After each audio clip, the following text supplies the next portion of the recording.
Communications down. Extraction delayed 12 hours. Hold position. The transmission died, leaving Captain Emery Brooks isolated 30 kilometers inside Zone 17, a lawless border region that didn't exist on any official map. At 29, with dark brown hair in a tactical ponytail and hazel eyes scanning hostile terrain, she gripped her M4A1 carbine with automatic capability. Former Army Ranger turned CIA officer, she'd been conducting reconnaissance when equipment failed. When she encountered refugees heading into a militia ambush, she chose protection over protocols. 5 days of combat followed, 48 hostile fighters eliminated while defending civilians. When SEAL Team 7 arrived expecting to rescue a stranded analyst, they found an operator who'd turned Zone 17 into a killing field. Captain Emery Brooks had been operating in Zone 17 for 68 hours when her satellite communications equipment died with electronic interference that wasn't accidental. Something had actively destroyed her ability to contact CIA headquarters in Langley. She was positioned in ruins of an abandoned border checkpoint in a lawless 50-kilometer strip of land claimed by no government and controlled by whoever had the most firepower. The region existed in a legal gray zone between 3 hostile nations, a place where international law meant nothing and survival depended entirely on weapons and tactical skill. Her mission had been straightforward intelligence collection: observe and document weapons trafficking routes used by militia groups to move arms between the 3 surrounding nations. The intelligence would help identify key players in the regional arms trade and provide targeting information for future operations. Emery had conducted dozens of similar reconnaissance missions during 5 years with CIA's Special Activities Division. But she wasn't a typical CIA officer. After 7 years in Army military intelligence, including completion of Ranger School as one of the few women to finish the brutal 61-day course, she joined the agency specifically because they allowed her to operate independently in denied areas where her tactical training was essential. The M4A1 carbine she carried wasn't standard CIA equipment. Most agency officers used concealed pistols if they carried weapons at all. But Emery had argued that solo operations in hostile territories required serious defensive capability. After demonstrating her weapons proficiency and tactical competence, she'd been authorized to carry the 5.56mm automatic rifle with select fire capability, semi-automatic for precision, or 3-round burst for suppressive fire. Her father had started teaching her to shoot at age 8 on their Texas-Mexico border ranch. Retired Marine Force Recon Gunnery Sergeant William Bull Brooks believed his daughter needed to defend herself in a region where cartel violence was constant reality. By the time she enlisted at 19, she could outshoot most drill sergeants. Military training had refined those childhood skills into professional warfighting capabilities. When communications died, Emery immediately assessed her tactical situation. 30 kilometers inside Zone 17, scheduled extraction in 4 hours at a landing zone 8 kilometers away. Without communications, she couldn't confirm extraction or alert headquarters about the compromise. Standard protocols required moving to alternate rally points on a predetermined schedule. She would reach the primary extraction point and hold position. If the helicopter didn't arrive, she'd cycle through alternates following the timeline, hoping CIA headquarters would realize she was stranded and adjust accordingly. She packed efficiently, M4A1 with 6 30-round magazines providing 180 rounds total, water for 5 days, high-calorie rations, medical supplies including trauma kit, night vision equipment, and encrypted mission documents she'd destroy with thermite if capture became imminent. Moving through ruins using Ranger School tactics, using terrain for concealment, pausing frequently to observe for threats, maintaining awareness of escape routes, she cleared the checkpoint area and began moving cross-country toward the extraction point. That's when she encountered the refugees. 20 civilians, mostly women and children with a few elderly men, moving through Zone 17 along an old smuggling route, clearly fleeing violence behind them and heading toward what they hoped was safety. Emery recognized the problem immediately. These refugees were moving directly toward positions she'd observed being used by the Crimson Brotherhood, a ruthless mercenary militia that conducted weapons trafficking, human smuggling, and ethnic cleansing operations for whoever paid them. Former military professionals from the surrounding nations, they were among the most dangerous groups operating in the region. If the refugees continued their current route, they'd encounter Crimson Brotherhood fighters within 2 kilometers. Based on intelligence Emery had collected during her reconnaissance, she knew exactly what would happen: massacre, enslavement, or both. Standard CIA protocols were absolutely clear: avoid all civilian contact that could compromise operational security, maintain cover, complete the mission, extract according to schedule. She'd followed those protocols successfully on dozens of operations, but watching 20 civilians, including young children, walk into certain death while she maintained operational security wasn't something she could accept. Her father had taught her that some situations required choosing between regulations and what was morally right. She approached carefully, speaking in Arabic, one of 6 languages she'd learned during military and CIA service. "You're moving toward immediate danger. Armed fighters 2 kilometers ahead. Very dangerous men who will kill everyone. You need to change direction now." An elderly man who appeared to be leading the group studied her carefully before responding in accented English. "You are American military?" "I'm someone who knows you'll be killed if you continue," Emery replied. "There's a safer route west. I can guide you to it, then continue my mission," the man translated quickly. A young woman holding a small child spoke urgently in their language. The man translated, "She asks if you can guide us all the way to safety. Armed men killed her husband, burned her village 3 days ago. She believes they're hunting us." Emery felt the tension between mission requirements and moral imperatives. Guiding civilians through Zone 17 would take at least 2 days, eliminating any chance of making scheduled extraction or reaching rally points within the predetermined timeline. Her career could end. She could face disciplinary action, but looking at frightened faces, children who'd witnessed trauma, mothers protecting families, elderly people who'd become refugees in their final years, she knew what her father would have done. "I'll guide you to safer territory," she said, making the decision that would alter everything. "But we move tactically, quietly, and everyone follows my instructions exactly. This region is extremely dangerous. Can everyone agree?" Multiple voices confirmed understanding after the old man translated. "Then we move now," Emery said, already scanning terrain for the optimal route that would balance speed, concealment, and defensive positions if they encountered hostiles. She took point, leading them west away from the Crimson Brotherhood positions. They'd moved 3 kilometers when Emery detected the patrol. 6 fighters, armed with AK pattern rifles, moving tactically in a formation that suggested professional military training. Their search pattern indicated they were hunting, not just patrolling, probably tracking the refugees. Emery signaled the civilians to take cover in a shallow depression. She moved quickly to elevated ground that gave her clear observation and good fields of fire. Through her magnified optic, she could see the fighters following tracks in soft ground, definitely the refugees' trail. Their lead scout pointed out signs to others with obvious expertise. If they maintained course, they'd discover the hidden civilians within 5 minutes. She could engage from her elevated position using surprise and superior training. But firing would alert other hostiles and confirm American presence, exactly what CIA protocols prohibited. Alternatively, remain hidden and hope they miss the refugees. But that seemed unrealistic given their tracking skills, and if they discovered the civilians, she knew what would happen.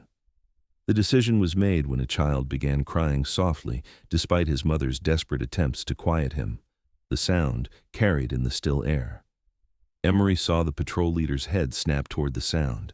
He signaled his team. They'd detected something and were moving to investigate. No more time. Emery switched her M4A1 to 3-round burst, controlled automatic fire balancing ammunition conservation with stopping power. She acquired the patrol leader in her optic, controlled her breathing using techniques practiced thousands of times, and squeezed the trigger smoothly. 3 rounds fired in rapid succession. All 3 impacted center mass. The patrol leader dropped instantly. Emery was already transitioning to her second target, another 3-round burst, another fighter eliminated before he could react. The remaining 4 scattered, seeking cover and trying to identify where the accurate fire was coming from. They were well-trained professionals, but Emery had critical advantages: elevation, surprise, and American military training that exceeded theirs. She engaged the third fighter as he moved toward cover, 3 rounds impacting before he reached it.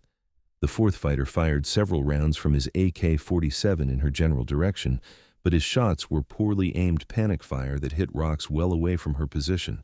Emery immediately shifted position after firing, standard infantry tactic to avoid return fire at your last location, and engaged the fourth fighter from a different angle he wasn't expecting. 3 rounds. Target down. 2 fighters remained. They'd found decent cover and were trying to coordinate through shouted communications in Russian.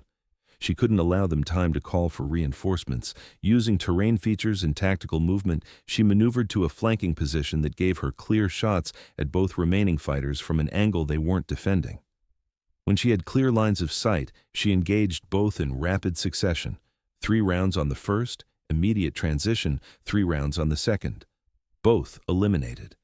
The entire engagement had lasted less than 2 minutes. 6 Crimson Brotherhood fighters eliminated with 18 rounds before they could harm the refugees or radio for help. Emery conducted an immediate tactical reload, dropping her partially depleted magazine and replacing it with a fresh 30-rounder, and moved carefully to check each fighter. All 6 confirmed dead. No survivors to report her presence. She quickly searched the bodies, recovering useful intelligence. Maps showing Crimson Brotherhood patrol routes and base locations, encrypted radio equipment, and identification documents indicating these fighters had been recruited from former special operations units in surrounding nations. Returning to the refugees, the elderly man looked at her with gratitude mixed with fear. He'd just watched this American woman efficiently eliminate 6 armed fighters with precision that demonstrated extensive combat training. "We move immediately," Emery said calmly. "That patrol was hunting you.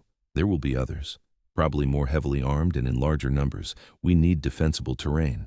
For the next 6 hours, Emery led the refugees through increasingly difficult terrain, deliberately choosing routes that would challenge any pursuit rocky ground that left minimal tracks, stream beds that would disperse scent, routes through dense vegetation that would slow organized pursuit. She found a defensible position in rocky hills that provided excellent observation of all approaches, multiple escape routes, and natural choke points that would force attackers through narrow areas where she could engage them effectively. She established the refugees in the most protected central area, using natural rock formations for overhead cover and protection from small arms fire.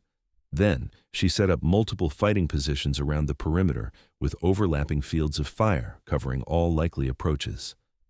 As darkness fell, Emery used her night vision equipment to maintain security while the exhausted refugees tried to rest. Her combat experience told her the Crimson Brotherhood would attempt to locate them during darkness, assuming advantage over what they probably thought was just a refugee group with minimal protection. Around 0200 hours, she detected movement through night vision, approximately 10 fighters approaching in 2 coordinated teams, moving with tactical discipline. What they didn't know: Emery had military-grade night vision that turned darkness into green-tinted daylight while they operated with only basic commercial equipment.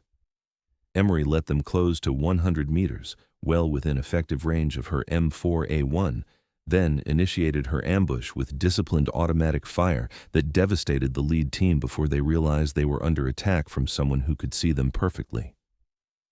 The 3-round burst capability gave her precision while conserving ammunition. She engaged systematically, using flash suppression to minimize her signature, while night vision let her track enemies who couldn't see her. The remaining fighters attempted withdrawal, but Emery had positioned to cover likely retreat routes. She eliminated 2 more as they fled into darkness. When dawn broke, she counted 12 more eliminated Crimson Brotherhood fighters scattered across the approaches to her position. She'd now killed 18 hostile fighters in less than 24 hours. Over the next 3 days, the pattern continued. The Crimson Brotherhood kept probing with larger forces, trying to overwhelm her position through superior numbers. But Emery's tactical positioning, professional marksmanship, and night vision capability allowed her to repeatedly defeat attacks that should have succeeded through sheer numerical advantage. She used every technique learned during Ranger School and combat deployments: coordinated fields of fire, tactical repositioning between engagements, ammunition discipline, exploitation of terrain, and ruthless efficiency in target engagement. By day 4, she'd eliminated an additional 30 fighters across multiple engagements. Her ammunition was running critically low, down to her last magazine and approximately 40 rounds. The Crimson Brotherhood had stopped their direct assaults, apparently reassessing their approach after losing nearly 50 fighters to a single defender. That's when SEAL Team 7 arrived. 3 days after Emery's communications failure, Lieutenant Commander Jake Morrison had received emergency tasking from Joint Special Operations Command. Locate and extract a CIA officer stranded in Zone 17 who'd missed extraction and hadn't contacted through any protocols. Morrison briefed his 12-man element. Captain Emery Brooks, CIA intelligence officer conducting reconnaissance. Missed extraction 72 hours ago. Communications completely down. Intel suggests militia forces actively searching the region, possibly for her. Senior Chief Marcus Williams studied terrain maps. That's a huge area to search, sir. If she's evading, finding one person will be extremely difficult. She's one of ours, Morrison said simply.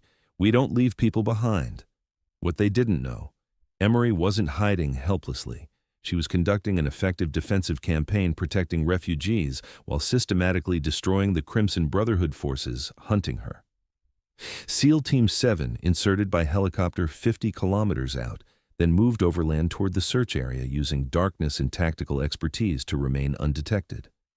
Entering Zone 17, they found evidence something unusual was happening. Abandoned militia positions showing hasty withdrawal. Blood trails suggesting fighters killed and bodies recovered. Battlefield debris indicating recent sustained combat. Someone's been fighting serious engagements here, Williams observed, examining a fighting position. Recent, professional setup. This is Western military tactics defending against attackers. Morrison studied the position carefully. This doesn't match our briefing.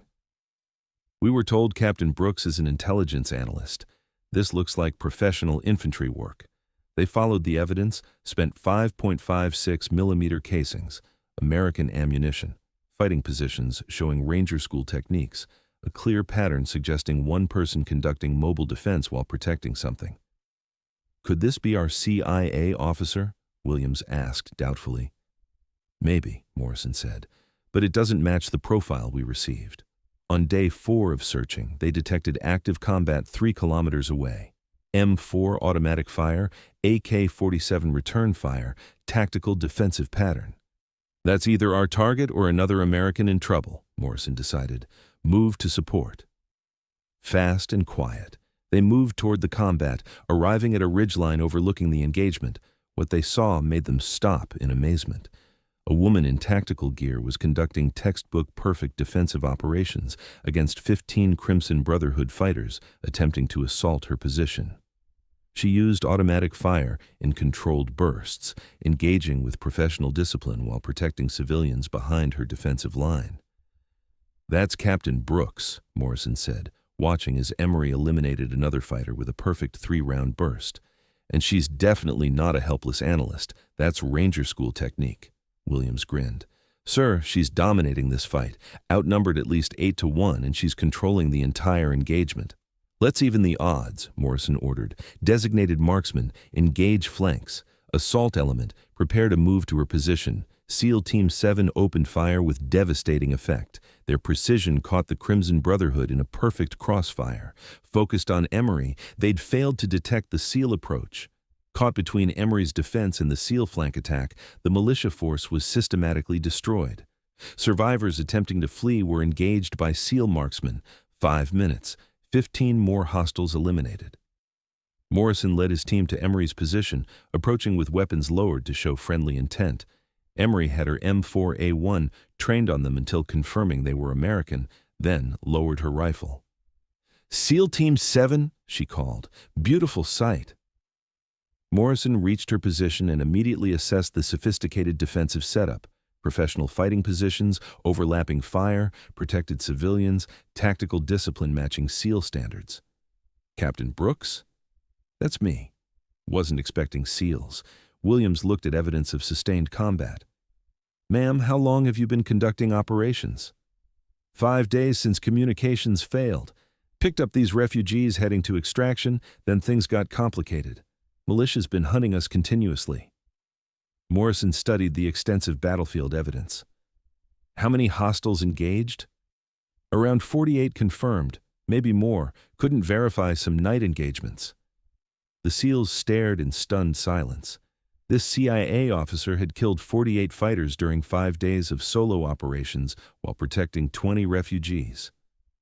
"Ma'am," Williams said with profound respect, "you didn't need rescuing.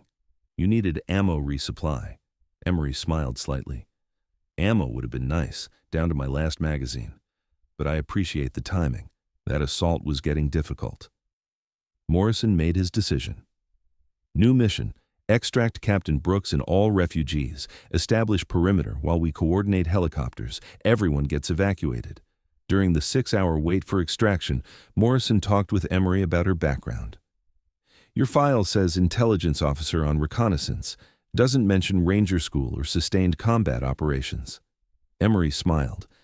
"File says intelligence officer, because that's accurate. But before CIA, I was Army military intelligence 7 years. Ranger School supported special operations across multiple deployments. When I joined the agency, I said I wanted solo operations in denied areas, which meant tactical training beyond standard CIA. So when comms died, you conducted active defense protecting refugees instead of hiding. Couldn't watch civilians get massacred. Father was force recon, taught me sometimes you choose between protocols and what's right. These people needed protection, and I had the capability." Williams asked, "Where'd you learn to shoot like that? Your marksmanship matches SEAL level." "Father started teaching me at 8. Texas-Mexico border. Cartel violence made self-defense essential. By enlistment, I outshot the drill sergeants. Army refined it, and I maintained constant practice because I knew I'd operate alone where defensive capability meant survival." Morrison nodded thoughtfully. "After this, I'm recommending CIA officers in denied areas receive SEAL training. What you accomplished is extraordinary, but it shouldn't require your unique background. If the agency sends officers into territories this hostile, they need your tactical capability as standard." Helicopters arrived at sunset. SEALs established security while refugees loaded first. The elderly man approached Emery through an interpreter before boarding. "You are like warriors of ancient stories, protecting those who cannot protect themselves. Your father taught you honor. May God protect you as you protected us." Emery felt unexpected emotion. This was why she'd risked everything. Some things mattered more than career or protocols. As helicopters lifted toward the forward base, Morrison asked the question he'd been considering. "When you saw those refugees heading toward certain death, knowing helping them would completely compromise your mission and prevent extraction, what made you intervene rather than following CIA protocols?" Emery thought about her father's lessons, 7 years in the Army, 5 with CIA, the difference between following rules and doing what was right. "Lieutenant Commander, I joined the military to serve something bigger than myself. Joined CIA to continue that service, but neither means anything if I become someone who watches innocents walk into massacre while hiding for operational security. Father taught me honor isn't following regulations, it's choosing right action when the cost is high. Those refugees deserved protection, and I had the capability. Everything else was secondary." Morrison smiled with deep respect. "That's exactly why SEALs serve. We're putting you in for recognition. CIA might not approve it publicly because operations are classified, but my team will know what you accomplished. 5 days of solo defensive operations, 48 hostiles eliminated, 20 refugees protected, tactical capability matching SEAL training. That's extraordinary service." At the forward base, Emery received medical evaluation and debriefing.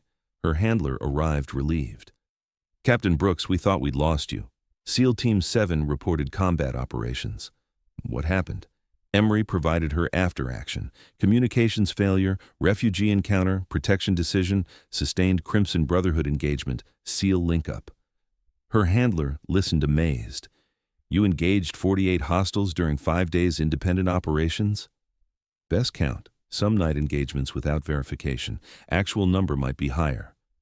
"This is unprecedented for CIA officer. Your actions went beyond mission parameters. Parameters didn't anticipate refugees heading into ambush. I made tactical decisions based on circumstances and capabilities. If the agency has issues, I'll accept consequences, but I wouldn't change my actions. Her handler studied her carefully. Agency won't punish you for protecting American interests, preventing civilian casualties, and demonstrating exceptional capability. Your actions will be classified because we can't acknowledge paramilitary operations here.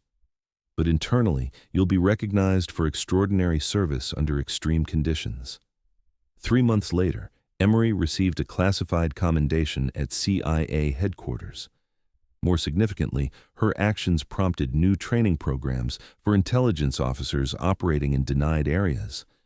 SEAL instructors began teaching defensive tactics, tactical movement, and combat decision-making to CIA officers who would operate independently in hostile territories. The program became known informally as Brooks Protocol, recognition that intelligence officers needed capabilities beyond analysis when operating where defensive skills could determine mission success or failure. SEAL Team 7 remained in contact, sending her a combat patch they'd designed, a lone figure protecting civilians against overwhelming odds, motto, "Left behind, never defeated." Morrison wrote in his official after-action report, Captain Emery Brooks demonstrated tactical proficiency, combat effectiveness, and moral courage, exceeding anything this SEAL team has witnessed from non-special operations personnel. Her 5 days of independent defensive operations should serve as the standard for intelligence officers in denied territories. She wasn't just protecting herself, she was protecting civilians who had no one else. That's what American service looks like when everything else is stripped away.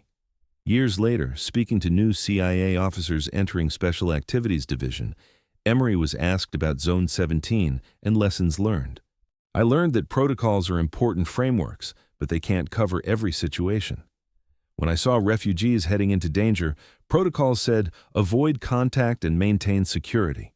My training said, protect innocents when you have capability. I chose training over protocols because I'd rather explain actions to headquarters than explain to myself why I watched people die when I could help.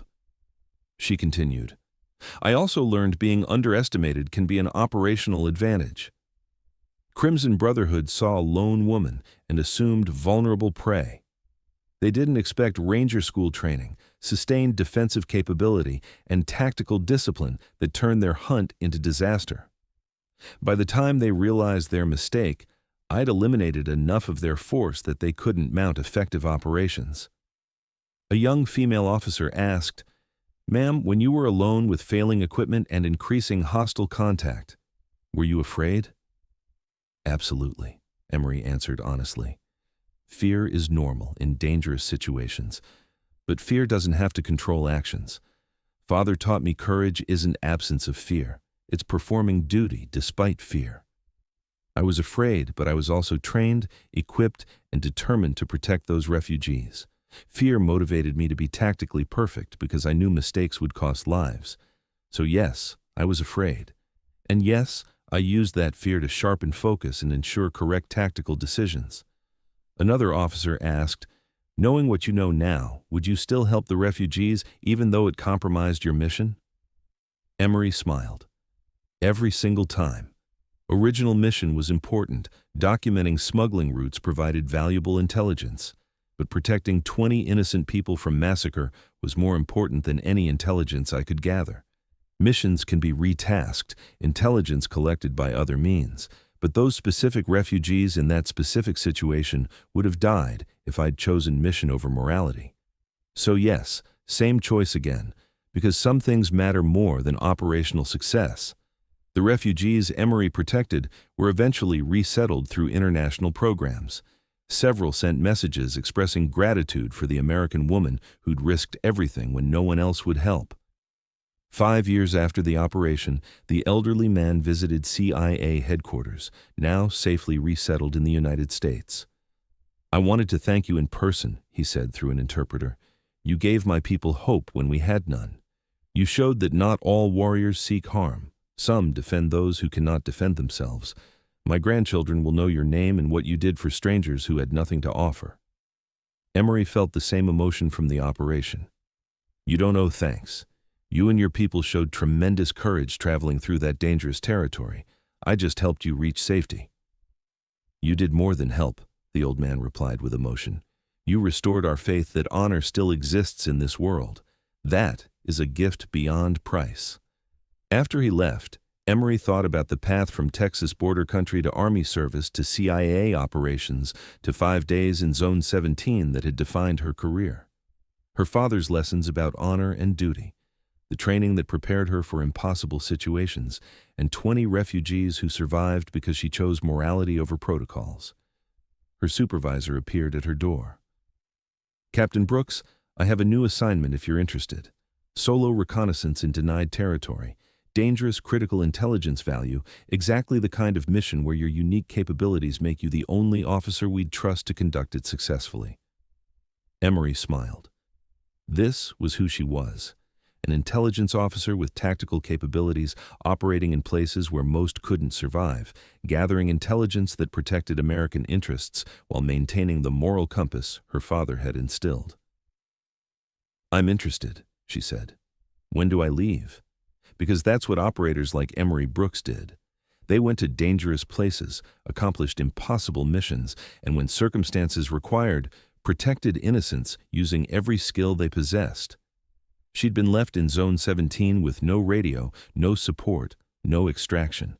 And she'd turned that impossible situation into 5 days of successful operations protecting 20 refugees, eliminating dozens of hostiles, demonstrating that sometimes the person everyone assumes needs rescuing is actually the most capable operator in the entire region. SEAL Team 7 came looking for a helpless CIA officer stranded in hostile territory. Instead, they found a warrior conducting defensive operations that matched anything they'd accomplished during their careers, proving that capability transcends gender and assumptions, that tactical training creates force multiplication against superior numbers, and that the most dangerous person in any hostile territory is often the one everyone underestimated, until automatic fire from her M4A1 proved those assumptions catastrophically and fatally wrong. Thanks for watching. If you like this video, you can subscribe to see more incredible stories like this one.